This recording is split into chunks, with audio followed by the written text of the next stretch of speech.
Salut à tous et bienvenue dans notre bulletin d'actualité du jour. Au programme, un retour sur la rencontre d'hier, les dernières nouvelles du FC Barcelone et du Real Madrid, et pour conclure, quelques informations palpitantes. Hier, Barcelone a littéralement écrasé Séville avec un score sans appel de 5 buts à 1. Une maîtrise totale s'est dégagée du jeu barcelonais, aussi bien défensivement qu'offensivement.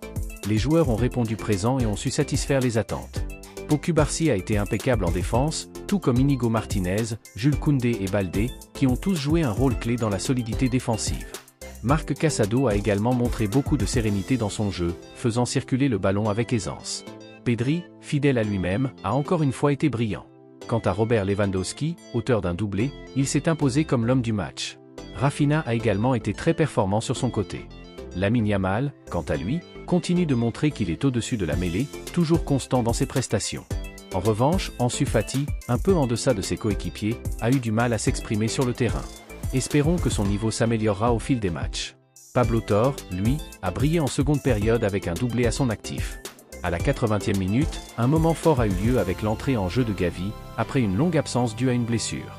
Les supporters barcelonais ont manifesté leur joie de revoir leur milieu de terrain sur la pelouse. Pedri, dans un geste symbolique et émouvant, lui a remis le brassard de capitaine, un moment très touchant et bien orchestré par Hansi Flick, qui estime que Gavi mérite cet honneur. Rappelons que lors du dernier Clasico, Gavi avait été le moteur de l'équipe, gérant le rythme côté catalan malgré la défaite 2-1 contre Madrid. Le match d'hier a aussi marqué la 100e apparition de Jules Koundé sous le maillot du Barça. Voici ce qu'a déclaré Hansi Flick après la rencontre. « Je suis très satisfait. La seule chose qui m'a déplu, c'est le but encaissé.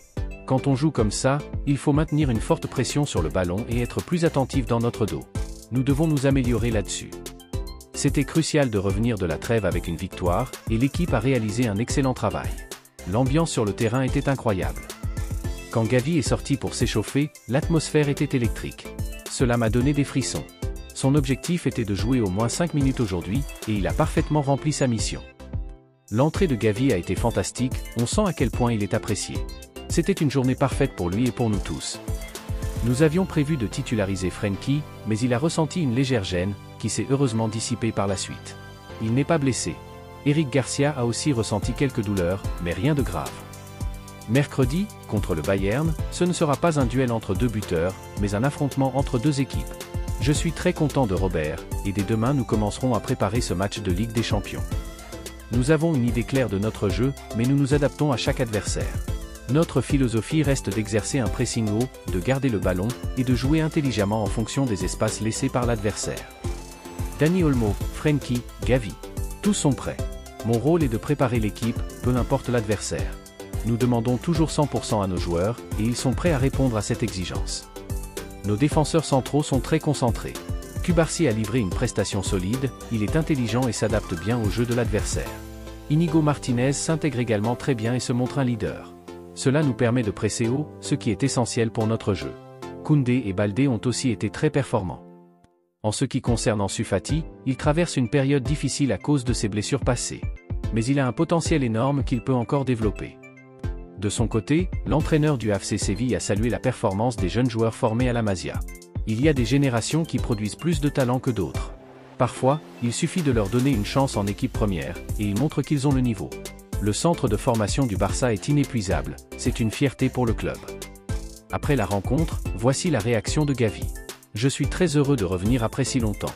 C'était un moment que j'attendais avec impatience. Le plus difficile a été de ne pas pouvoir être avec l'équipe. Je suis reconnaissant à mes coéquipiers pour leur soutien. C'était un processus long, mais je suis enfin de retour. Ce retour ne pouvait pas mieux se passer.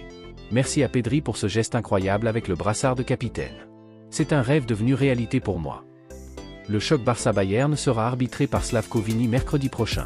Rafinha accompagnera Hansi Flick lors de la conférence de presse avant-match. À noter qu'Eric Garcia ne sera pas de la partie en raison d'une surcharge musculaire. Lamine Yamal a quant à lui reçu le trophée du meilleur joueur du mois de septembre en Liga. Le Real Madrid, pour sa part, s'est entraîné aujourd'hui en vue de sa rencontre contre le Borussia Dortmund demain. Dani Carvajal est passé saluer ses coéquipiers et leur a souhaité bonne chance. D'après certaines sources, Dortmund ne s'entraînera pas au Bernabeu, par crainte des espions. L'entraîneur du club allemand, Nuri Sahin, ancien joueur du Real, aurait modifié sa stratégie pour éviter que Madrid découvre leur tactique. Voici la réaction de Javier Tebas lorsqu'on lui a demandé si la Liga en faisait assez pour éradiquer le racisme dans le football. Je ne pense pas, il reste encore beaucoup à faire. De plus, les supporters de l'Atlético Madrid ont récemment jeté des détritus sur la plaque commémorative de Thibaut Courtois. D'après certaines rumeurs, Manchester United serait prêt à répondre aux exigences salariales d'Alphonso Davies pour le convaincre de rejoindre le club, malgré l'intérêt du Real Madrid et du FC Barcelone. Lionel Messi est devenu le meilleur buteur de l'histoire de l'Inter Miami en seulement 36 matchs, avec 33 buts à son actif. Enfin, Pep Guardiola pourrait prolonger son mandat à Manchester City, et Xavi pourrait quant à lui revenir sur le banc du Qatar, la fédération nationale souhaitant le nommer à la tête de l'équipe nationale. Pour finir, le PSG est entré dans la course pour signer Florian Wirtz, et serait prêt à débourser 150 millions d'euros.